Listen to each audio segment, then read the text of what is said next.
Good day, this is John at Dambest Racing Carburetor. I haven't really had time to do any videos recently, just really busy. One of the things I see that a lot of people do that I want to mention is make sure that someone subscribes to the YouTube page. And that's because there is additional fees that can be given in order for me to have time to break away and do more videos, like a lot of people do say. That is a true fact.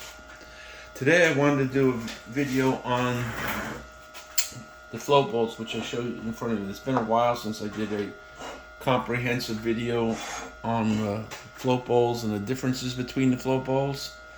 This is one of our most current, still in the machine process. You may be able to hear the CNC machines running in the background. This is one of the first ones we use as a test piece.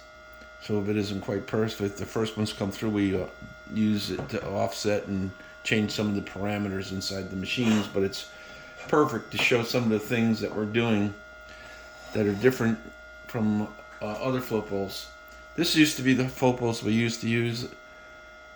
Were made by Quick Fuel. They're a Holly derivative. And I'm going to show you some of the changes I made right from what we used to use ourselves. And this is another one of the same ones. Some of the stuff was is pretty silly, but if it's annoying long enough, one of the first things that we did in our float bowls is the fitting used to interfere with the screw. Doesn't seem like a big one, but when you're trying to get the float bowls in and out, and you have the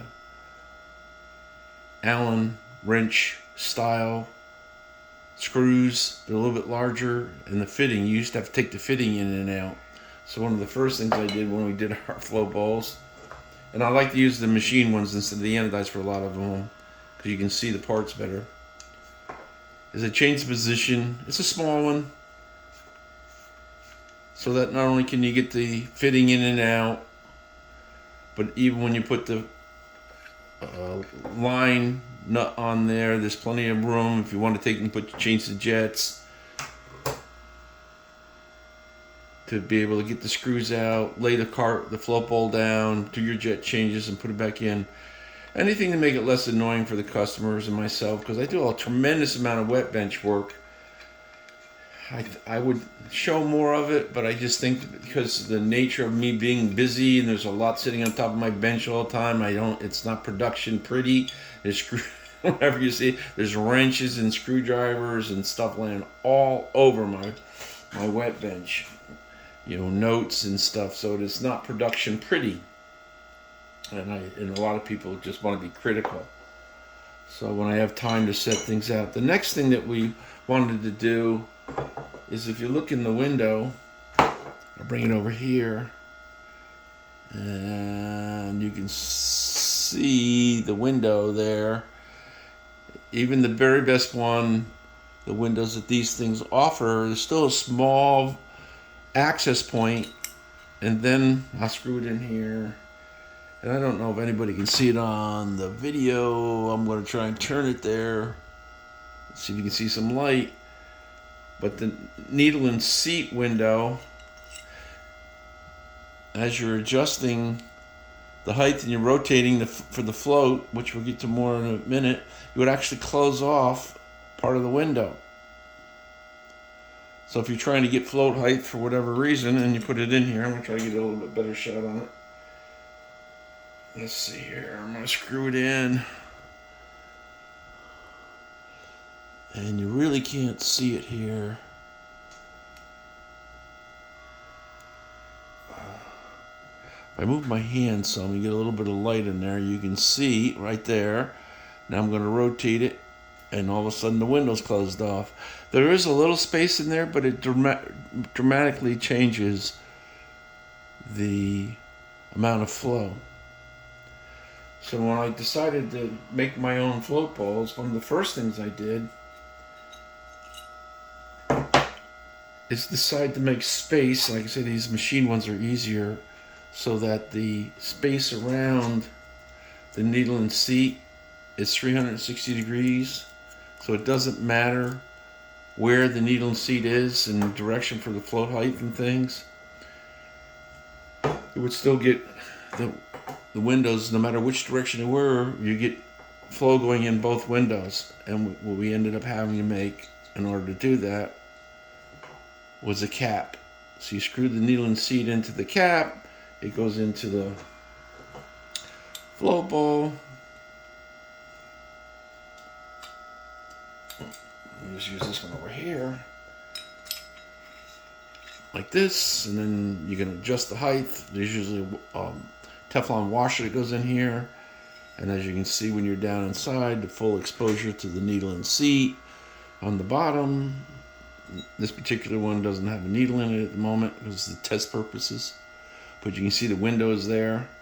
So it leaves for wide open flow above and below, and that's why it's really nice to have the cap, because it gives 360 degrees of fuel delivery.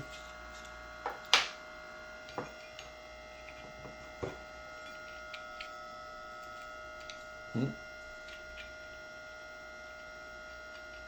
we get the threads lined up here a little bit. I'm machining threads now, so instead of when I first did, I used to tap the threads, but now I'm machining them. So it goes in like that. And then, like I say, on the ledge on the top, goes all the way around. So no matter where the fuel comes in, it can go in either two of the two access windows. And one of the newest things, like I say, I've learned to mill threads. You know, I'm an hinge builder engineer by trade, so learning all these new things to make the float bowls and stuff has been a large endeavor as well for anybody that knows. The other thing that I wanted to do, a lot of the Holley float bowl derivatives use the hinge plate and the screws go here. Well, I wanted to be able to custom the leverage against the needle, so I make the hinge pin whole part of the assembly. So if I want to, which we did in the beginning, if I want to move it to apply more or less pressure against the needle with the float and change the travel, I can just relocate that axis pin. And it goes through right here, and you hang the float on that as you assemble it. Now you can see also the window, even though it's serrated, but when I've showed wet flow pictures of the fuel coming into the cavity, it's very calm, no foaming whatsoever. And the next thing I wanted to do, and this is one that people just really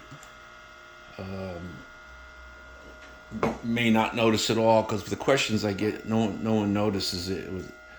When I'm wet flowing a lot and we're looking at the fuel delivery and we use the sight in the window for reference, like they have these little machine lines here, it really didn't matter, because when we tried to get the fuel up high enough so we get needle drop, so when the float went down, the needle would drop out of the seat far enough to get the fuel flow. Well, in order to get the needle drop, we kept making the float level higher and higher.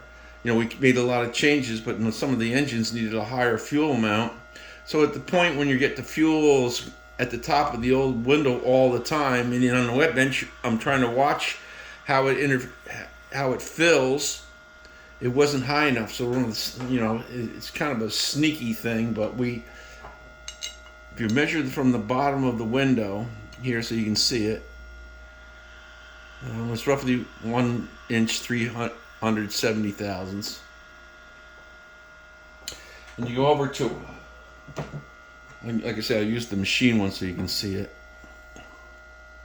to the bottom of the window. It's what we did is it's hard to tell because let me change it around here over here to where the same thing I measured on the other side was the accelerator pump squirt.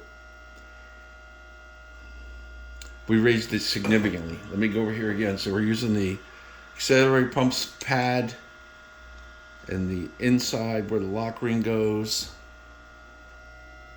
to show the height there, which is 1,362.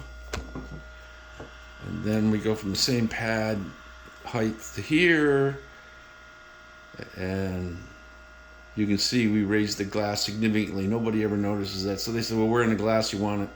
Really has, well, the fill rate of the carburetor has nothing to do with where glass, like the primary, because it doesn't have jet extensions. The fuel can be a little bit lower in the window because you'll get the same needle drop as you do in the secondaries, because when the flow comes down, it hits the on the jet extensions. So usually the primary will be a lower fill rate than the secondaries just because of the needle drop. If the needle doesn't come out of seat, you don't get the flow rate. So the fuel in the window is based on the needle drop, not the other way around. You don't set the fuel and expect the fuel delivery is going to be the same. So it really has to do with that. And when it's on the wet bench, I like to see the fill and how it's being filled. So if you have a dyno and you have a camera and you want to watch it, then you'll find it's very interesting, because now you can see the fuel, how it fills on top of the float and how it fills in there, because we've raised the window. And I would bet not many people actually noticed that we had raised the windows. And that happened when we made our very first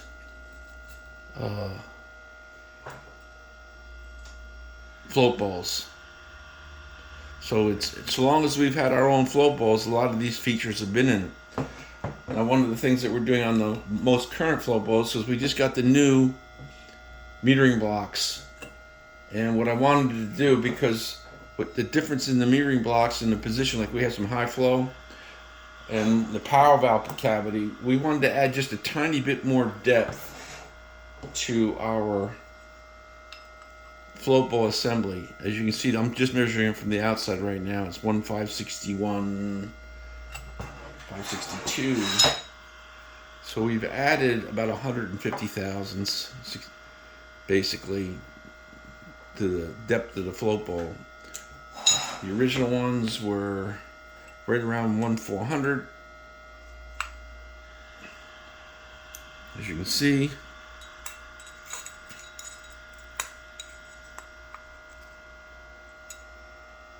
this one shows up a little less. Sorry for this little production. I'm doing these things by myself. Machine's running. It's right around 1/400.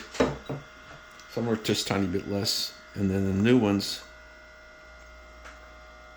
are 1/550. So they're a full 150 deeper than the other ones. And now that we've converted from 12/24 screws over to the 1/4-20s on all our 4500s and stuff, this conversion and having different thicknesses float balls, which I have several thickness float balls, also the dual needle and seat float balls, becomes a non-issue with the fasteners, because I use stainless 1/4-20 Allen head cap screws now.